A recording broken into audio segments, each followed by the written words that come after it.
বাবার বাচক, ঠিক আছে, নষ্ট হয়ে গেল। আমি লাইফে এতটা পরিমাণে ভেঙে পড়েছিলাম না, আর আমার সবাই আমাকে ছেড়ে চলে গেল। তখন আমি রিয়েলাইজ করলাম যে হয়তো এইটুকু আমার জন্য নয়। আমি ওই রাস্তায় দাঁড়িয়ে আমি যতটা না কেঁদেছিলাম তার থেকে বেশি কেঁদেছিল রিয়া। বাড়ির লোকের পাশে আমি দাঁড়াতে পারছি না। এটা মানে একটা ছেলের কাছে এর থেকে খারাপ আর কিচ্ছু হতে পারে না, কিচ্ছু না। সো আজকের ভিডিওটা কিন্তু কোনো টাইপের কোনো ব্লগিং বা কোনো প্র্যাঙ্ক ভিডিও হচ্ছে না। আশা করছি তোমরা সেটআপটা দেখে বুঝতেই পারছো। কারণ আজকে আমি যে ভিডিওটা মানে যেহেতু দেখো আমার ফ্যামিলিটা আজকে 3,500 মেম্বার্সে, মানে আমার লাইফের সব থেকে বড়।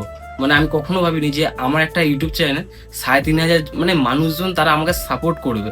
তো ভাবলাম আজকে তোমার সাথে একটা কথা না শেয়ার করে পারলাম না, তার জন্য আজকে এটা, কারণ এটা আমার নিজেরও কর্তব্য তোমাদেরকে জানানো। কারণ এই ইউটিউবে আজকে যে জায়গাটাতে এসেছি, মানে হয়তো অন্যান্যদের তুলনায় অনেক অনেক অনেকই ছোট, কিন্তু যাই হোক তোমাদের এত ভালোবাসায় যে 3,500 হয়েছে, এটা আমার কাছে প্রচুর প্রচুর। তো বলতে পারো যে লাইফে কিছু কিছু ব্যাপার তোমাদের জানাতে চাইছি, কারণ এই যে ইউটিউবটা আমি প্রথম কবে থেকে স্টার্ট করেছিলাম। তো চলো তোমাদেরকে আমি কিছু দেখিয়ে নিই।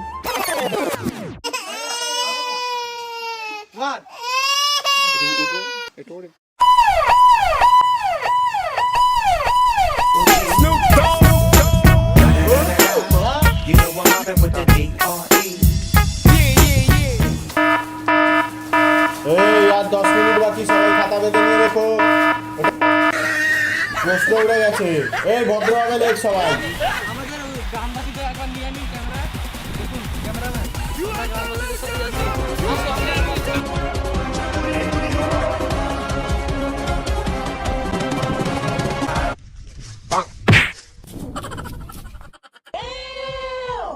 তো তোমরা কি চিনতে পারছো?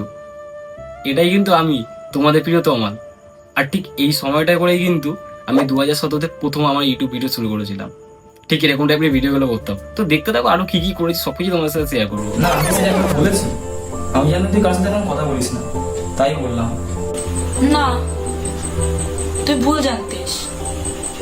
তোর সাথে রিলেশন আছে বলেই আমার কি কোনো পার্সোনাল প্রাইভেসি নেই?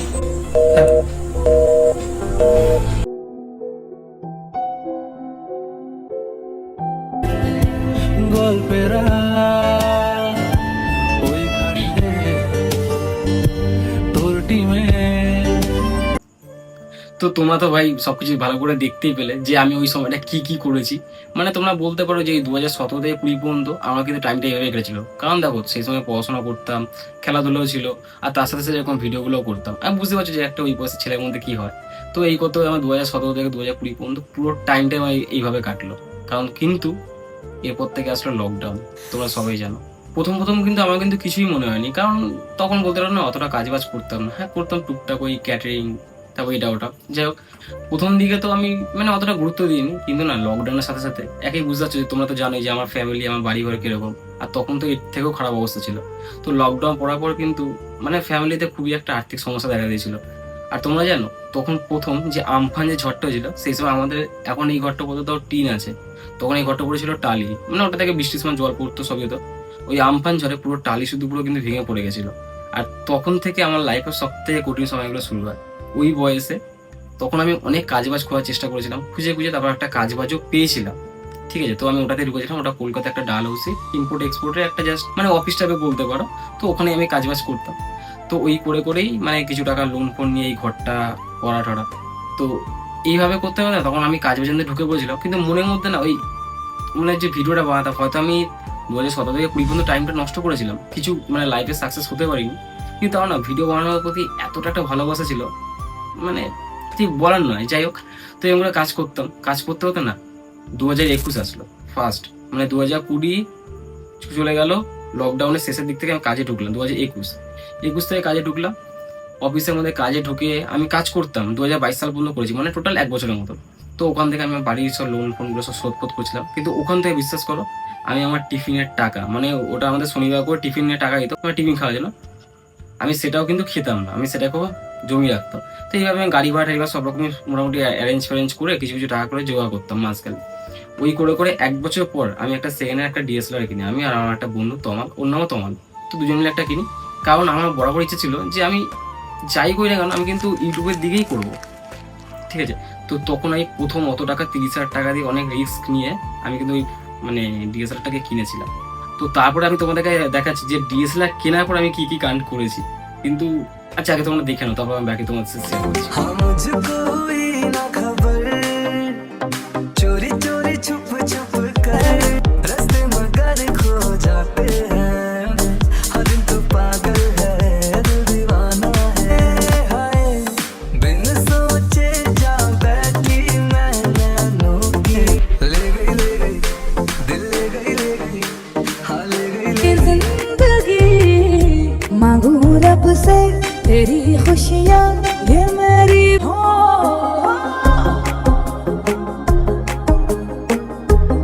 बिना मेरे सनम है मेरा जीना मुमकिन नहीं है, तेरे बिना जीना नहीं है, तेरे बिना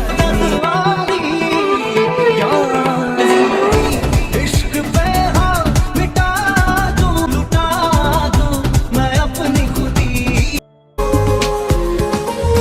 तेरे बिना मेरे सनम तेरे लिए। তো তোমরা তো দেখতেই পেলে যে আমি কি কি ভিডিও করেছি। কারণ দেখো এরকম টাইপের ভিডিওগুলো করতে গেলে কিন্তু একটা টিমের দরকার হয়। সো তখন আমি আমার যত পুরনো বন্ধু ছিল, মানে যারা যারা ধরো ভিডিও প্রতি মানে একটু ন্যাক আছে, ইভেন যাদের নেইও, আমি সবাইকে রিকোয়েস্ট করে করে করে করে জোগাড় করেছি একসাথে। কারণ এই ভিডিওগুলো টিম ছাড়া কখনোই সম্ভব না। তো তোমরা তো দেখতেই পেয়েছো। তো এই সময় কিন্তু আমি ভিডিও করতাম, ঠিক আছে। আর আমি এই সময় যে কাজটা যখন ছেড়েছিলাম না, আমার বাড়ির লোক কিন্তু জানতো আমাদের বাড়ির সিচুয়েশন কি অবস্থা চলছে। তারপরও আমার বাড়ির মানে মা বাবা এতটাই সাপোর্টিভ যে সেই সময় মানে ওই সময়টা আমি কাজ বাজ ছেড়ে দিয়ে যে এইসব করতাম, আমাকে কিন্তু কখনো একটা বারের জন্য বলেনি যে তুই কেন কাজ বাজ ছেড়েছিস, এইসব কেন করছিস। কারণ আমি যখনই আজ পর্যন্ত যাই যাই করি না কেন, প্রতিটা জিনিসে কিন্তু তারা কিন্তু আমাকে প্রচুর পরিমাণে সাপোর্ট করেছে। সো তোমাদেরকে একটা কথা না বললেই নয়, ঠিক তারপরে না বাবার চোখ, ঠিক আছে, নষ্ট হয়ে যায়। তোমরা যারা যারা জানো কি জানো না বলে দিচ্ছি, গ্লুকোমা বলে একটা রোগ হয় যেটা জেনেটিক্সে হয়। সো ওটা কখনো আর ঠিক হয় না, যেটা আমার বাবার এখনো পর্যন্ত রয়েছে, বাবা চোখে দেখতে পায় না। ওটা প্রথম আমি লাইফে এতটা পরিমাণে ভেঙে পড়েছিলাম না, আর আমার মানে এমন সিচুয়েশন হয়ে গেছিল যে আমি কি করবো আমি নিজেও কিছু ভেবে পাচ্ছিলাম না। সেই সময় পর্যন্ত কিন্তু আমার মা কিন্তু একবারও বলেনি যে তুই এসব ছেড়ে দিয়ে তুই কাজ বাজ কর। মা বাবা দেখতে চেয়েছিল যে আমি কত পর্যন্ত এগোতে পারি। আমি আমার পুরোটা দিয়ে আমি চেষ্টা করেছিলাম যে আমি জিনিসটাকে এগোবো। আমি 1,000 সাবস্ক্রাইবার পর্যন্ত আমি ওখানে গেইন করেছিলাম, হয়তো এক বছরে মানে চ্যানেলটাকে মনিটাইজ পর্যন্ত আমি করেছিলাম। কিন্তু তোমাদের একটা কথা বলে রাখি, ওটা কিন্তু সবকিছু কিন্তু মানে কপিরাইট, মানে আমি যে কটা গান ইউজ করতাম কপিরাইট, মানে একটাকে আমি কামাতে পারিনি কখনো। তোমাদের আরেকটা কথা না বললেও নয়, সারাটা দিন না খেয়ে দিয়ে রোদ জল বৃষ্টি এদিক ওদিক সব জায়গাতে ঘুরতাম, ঘুরে ঘুরে এরকম ভিডিও শ্যুট করতাম লোকেশনে গিয়ে। তারপর বাড়ি আসার পর না আমার রাতে কোনো ঠিক থাকতো না, আমি 3টে 3:30 4টে, এখন মানে এমনও হয়েছে যে আমি 5টার সময় পর্যন্ত আমি ঘুমাতে গেছি, মানে ভোর সারা রাত আমি এই জায়গাটা বসে, তখন আরো অনেক মশা ছিল এখানে, এখনো পাখা নেই, তখনও ছিল না, গরমের মধ্যে বসে বসে আমি সারা রাত এডিট করতাম, তারপর শুতাম, আবার সকাল থেকে আবার এডিট করতাম। এই করে করে মানে আমি চেষ্টা করছিলাম যে আমার পুরোপুরি 100% দেবো আমি এই ক্যারিয়ারটাকে করার জন্য। কারণ যত ইউটিউবের প্রতি আমার একটা আলাদাই ভালোবাসা ছিল। কিন্তু বিশ্বাস করো, ঠিক যখন 2022টা শেষ হয়ে যখন 23টা পড়লো, ওই সময় আমার চ্যানেলে মনিটাইজেশনের জন্য মানে এলিজিবল হয়ে গেছিল। তো আমি তখন অ্যাপ্লাই করলাম, খুব খুশি ছিলাম। আর আমি সবাইকে বলেছিলাম যে আমরা যদি দাঁড়াতে পারি সবাই একসাথে দাঁড়াবো। তো আমি সবাইকে মানে এতটাই ভরসা করেছিলাম, করে মনিটাইজ অ্যাপ্লাই করলাম। 3 দিনের মধ্যে মনিটাইজ হয়েও গেছিল। কিন্তু একটা কথা জানো, যখন মনিটাইজটা হলো না, তারপর থেকে আমার সাথে আর কেউ ছিল না। একজন করে সবাই চলে গেছিল। কারণ দেখো সবারই নিজস্ব একটা পার্সোনাল লাইফ থাকে, হয়তো আমার প্রতি তাদের ভরসা ছিল না বা অন্য কোনো কারণ হতে পারে, কিন্তু কেউ ছিল না। আস্তে আস্তে সবাই ছেড়ে চলে গেল, তখন পড়ে গেলাম আমি একা। আমি একটা জিনিসকে ভেবে দেখো, আমি শুধু এই জিনিসটা করার জন্য আমি এত রিস্ক এত খাটাখাটনি আমার বাড়িরকে এরকম টাফ সিচুয়েশনে ফেলে আমি কিন্তু এই জিনিসটা নিয়ে করেছিলাম তাদেরকে ভরসা করে। যাই হোক, সেটা না বলেই নয়, বাদ দাও। তো এইটা যখন হলো না, আমি এতটা ভেঙে পড়েছিলাম, ভেবেছিলাম যে আমি আর কখনো আর ইউটিউব করবো না। কারণ যে জিনিসটা পিছনে আমি এতটা খাটলাম, এতটা ঘুরলাম, খাটাখাটনি সবকিছু করলাম, আমার বাড়ির লোকের কষ্ট আমি নিজের চোখে প্রতিটা দিন দেখতাম, তারপরেও জিনিসটাকে ছাড়িনি। কিন্তু যখন সবাই আমাকে ছেড়ে চলে গেল, তখন আমি রিয়েলাইজ করলাম যে হয়তো ইউটিউব আমার জন্য নয়।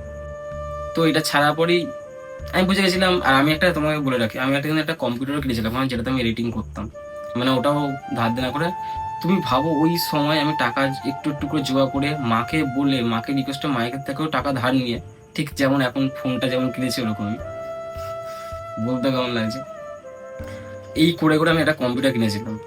মানে ওটা একটু গেমিং পিসি, যাতে আমি এডিটিং ফেডিং করতে পারি।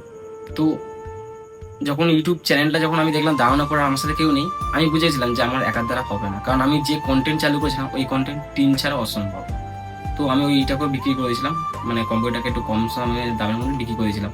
কারণ আমার এতটা রাগ আর এতটা আমার ভরসা মানে ভেঙে মানে উড়ে গেছিল বলতে গেলে, যে আমি ইউটিউব পারবোই না। মানে সে আবার আগের মতন আবার কাজে বাজ খুঁজতে চলে গেছিলাম। তখন আবার কাজে বাজ খুঁজতাম, তখন আমি বলছি, তখন আমি শপিং মলে মিও মোড় না, সরি ওটা কি বলে, মোড়, এইসব মানে আরো এরকম বিভিন্ন শপিং মল, তারপর এদিক ওদিক টুকটাক যেমনই কাজ পেতাম না কেন, যেমনই, হয়তো ওইগুলো এখনো পর্যন্ত বলার সময় আসেনি যে আমি কতটা গ্রাউন্ড লেভেলে পর্যন্ত কাজ করেছি, মানে কি কি করেছি পড়াশোনা শেখা পড়ো শুধুমাত্র করার জন্য। যাই বাদ দাও, ওসব পরে কখনো বলবো, তো সরি, যাই হোক। কিন্তু মানে এরকম টাইপের অনেক রকমের কাজ বাজ করছিলাম, ঠিক আছে, করতে করতে না 2025 সাল পর্যন্ত চলে আসলো, মানে 2025 এবারে হচ্ছে মানে আমার লাইফে মানে কতগুলো বাধা এসছে শুধুমাত্র ইউটিউবের জন্য। খালি জাস্ট তোমাদেরকে বলছি, তোমরা একবার খালি ভেবে দেখো। তাও তোমাদেরকে শেয়ার না করলে নয়, তাও বলে দিয়েছি যে গ্রাউন্ড লেভেলে কাজ করতাম বলতে, মানে তখন আমি মালির কাজ থেকে শুরু করে আরো মানে যেরকম হয়, মানে কি বলবো, যেগুলো আমার বাড়ির লোক বলো, আমার ফ্যামিলির লোক বলো, মানে তারা কখনো এগুলো চায়নি, কিন্তু আমি সেরকম টাইপের কাজ বাজ করেছি। তো এই করতে 2025 সাল পর্যন্ত আসলো। এবার 2025 থেকে আবারও কাজ বাজ করছি, মানে যেমন এদিক ওদিক কাজ বাজ করছিলাম। কিন্তু আমি না যে কাজে ঢুকতাম, শপিং মলের কাজে ঢুকতাম, বা ধরো কোনো কোম্পানিতে বা কোনো লজিস্টিক লাইনে, আমি যেখানে কাজ যেতাম না কেন, আমি না কোনো হাতে টিকতে পারতাম না। একটাই কারণ, আমি না এত মনমরা হয়ে থাকতাম, আর মানে সারাক্ষণ ভাবতাম যে আমি একটা সময় ওগুলো করেছি, আমি এই জিনিসটা জানি, কিন্তু আজকে আমাকে সিচুয়েশনে বসে সেটাকে ছাড়তে হয়েছে, কারণ বাড়ির লোকের পাশে আমি দাঁড়াতে পারছি না। এটা মানে একটা ছেলের কাছে এর থেকে খারাপ আর কিচ্ছু হতে পারে না, কিচ্ছু না। তো তার মধ্যে আমি ভাবলাম কি যে চলো আরেকবার না ট্রাই করে দেখা যাক। এইখানে যে কাজ বাজগুলো করছিলাম না, আমি এখান থেকে টাকা জমালাম কিছু কিছু টাকা করে। আর তোমরা তো জানো আমার সাথে আমি একটা ভাগ্য করে একজনকে পেয়েছি যে এতটা সাপোর্টিভ, সেটা কি আর বললাম না, তোমরা এমনিতেই জানো তার নাম। তো যাই হোক, ও আমাকে সবসময় বরাবর প্রচুর পরিমাণে সাপোর্ট করে এসছে। তো ও তখন আমাকে যে এর আগে যে ফোনটা ছিল 15+, ওটা কেনার জন্য ও আমাকে টাকা দিয়েছিল, মানে আমাকে হেল্প করেছিল। আমিও লোন তুলেছিলাম বাড়ি থেকে সব কিছু করে, আর আমার নিজের যা ছিল করে ফোন কিনলাম। ভাবলাম চলো যা হয়েছে হয়ে গেছে, এইবার আর হার মানবো না, এইবারে করবো। কারণ এবারে যখন চালু করবো না, কোনো টিমের বা কারোর সাপোর্টে না, নিজের একার দমে করবো। তো সেটা আমি ফোন কিনলাম।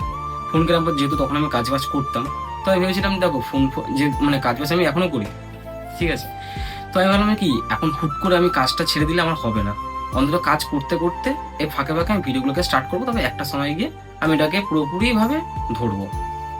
তো এর জন্য নিলাম ফোন, নিলাম 1.5 মাস হয়েছে, আমি ফোনটাকে ঠিক মতো ইউজও করতে পারিনি, কাজ বাজে এতটা ব্যস্ত ছিলাম।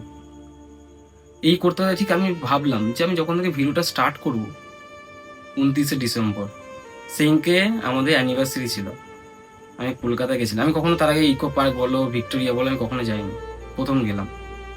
ভেবেছিলাম সেদিনকে ব্লগটাতে আমার ফার্স্ট আমার ইউটিউবের সিঙ্গেলটা শুরু করবো। কারণ দেখো তার আগে আমি নর্মাল 2-1টা চ্যালেঞ্জ ভিডিও করেছি, সেটা তোমরা দেখতে পেয়েছো হয়তো আগে চ্যানেলে ছিল, যারা যারা জানো তারা জানে। তো ভাবলাম প্রথম ব্লগ স্টার্ট করবো, কারণ ওটা তো আমার একার, ওর এমন না যে কেউ আমাকে ছেড়ে চলে গেলে আমি আবার ভেঙে পড়বো। এত রিস্ক নিয়ে এই অবস্থায় সিচুয়েশন, তো অনেক অনেক কথা বলেছে। আজ তোমার একটা কথা না বলে না, আমি কিন্তু ক্যামেরা কাজ করতাম, মানে যে টুকটাক কাজ করতাম এর সাথে কিন্তু আমি ক্যামেরা কাজও করি, ওয়েডিং ফটোগ্রাফি, তার অ্যাড ফেড বানানো, এরকম টাইপের কাজগুলো করতাম। কিন্তু এগুলো যেহেতু কন্ট্রাকচুয়াল, আর ক্লায়েন্ট না ধরতে পারলে কাজ নেই, আর কাজ না থাকলে টাকা নেই, সোজা কথা। তো আমি ভাবছিলাম যে অন্তত আমার নিজের একটা কিছু হবে। এইভাবে করতে করতে আমি ঠিক 29 তারিখে আমি সারাটা দিনে আমি ব্লগ শ্যুট করলাম, আমি আর রিয়া মিলে ব্লগ করলাম। ঠিক সন্ধ্যার বাড়ি আসার সময় ভিক্টোরিয়ার সামনে বাসে উঠতে গেলাম, পকেটে হাত দিলাম, দেখি ফোন চুরি গেছে। ফোনটা মাত্র 1.5 মাস বয়স ছিল ফোনটা। আমি ওই রাস্তায় দাঁড়িয়ে আমি যতটা না কেঁদেছিলাম তার থেকে বেশি কেঁদেছিল রিয়া। আর হয়তো ও জানে, কারণ ও ভালো করেই জানতো যে আমার এটা পিছনে কতটা পরিশ্রম ছিল। ও রাস্তায় দাঁড়িয়েই কেঁদে ফেলেছে। আর আমি তো সময় জানছি ওই মুহূর্তটা আমি বলে বোঝাতে পারবো না, কারণ আমার মতো একটা এরকম ফ্যামিলি থেকে বিলং করা একটা ছেলে সবকিছু হারিয়ে গেছিল। কারণ আমি ভেবেছিলাম যে আমি একা শুরু করবো, এবার আর কারো এমন না যে কেউ আমাকে ধোকা দিতে পারবে বা কেউ আমাকে ছেড়ে চলে যেতে পারবে। আমি একা শুরু করতে গেলাম, সেটাও ভগবান আমার কাছ থেকে কেড়ে নিল। কারণ আমাকে এতটা পরীক্ষা নিয়েছে বলার মতো নয়। আমি সিংকে ভেবেছিলাম যে ইউটিউব ক্যারিয়ার আমার 2017 থেকে আমি আজ পর্যন্ত যাই করি না, 2025 পর্যন্ত আমার সব শেষ।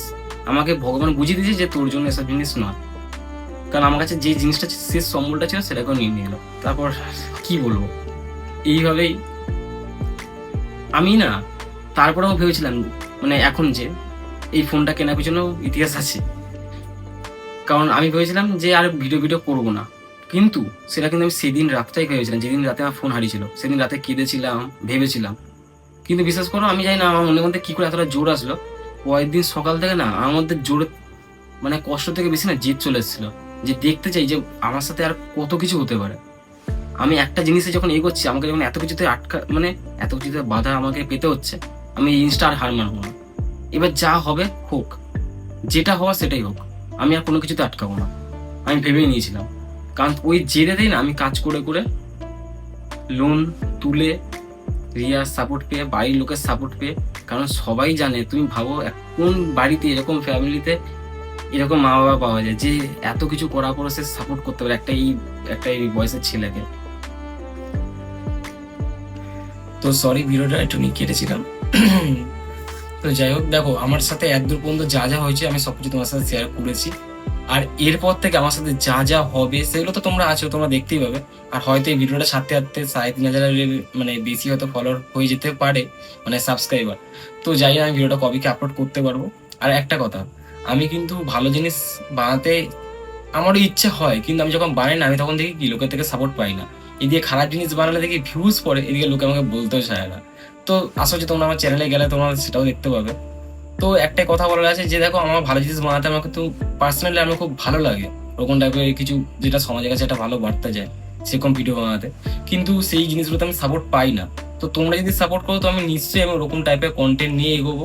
আর জানি না তোমাদের কাছে আমি কতটা কি ভালো ভালো ভিডিও দিতে পারবো কি পারবো না, তো চেষ্টা করবো। আর তোমরা আমাকে পাশে একটুখানি সাহায্য করো, একটুখানি হেল্প করো। পারলে সাবস্ক্রাইব করে দিও, আর একটা করে কমেন্ট অন্তত করো যে মানে কি বেসিকে তোমার চাই। তো চলো, আপাতত আজকে ভিডিওটা এটাই তোমার সাথে শেয়ারটা করার ছিল। আর এরপর দেখা যাক। ও আরেকটা কথা, এরপর যখন আমার 10K হবে তখন কিন্তু আমি একটা Q&A রাখবো। মানে তোমাদের যা যা প্রশ্ন আছে, তোমাদের সবার যা যা প্রশ্ন আছে, আমি প্রতিটা কোশ্চেনে অ্যান্সার দেবো। তো দেখা যাক 10K কবে কি হয়। তো তার জন্য ওটা তোলা থাক। আজকে এই ভিডিওটাতে আমি তোমার সাথে এটাই শেয়ার করলাম। তো চলো, এরপর কিন্তু ভালো ভালো ভিডিও আসছে। আগে তোমরা দেখি কতটা কি সাপোর্ট করেছো তারপর। তো চলো, টাটা, বাই বাই।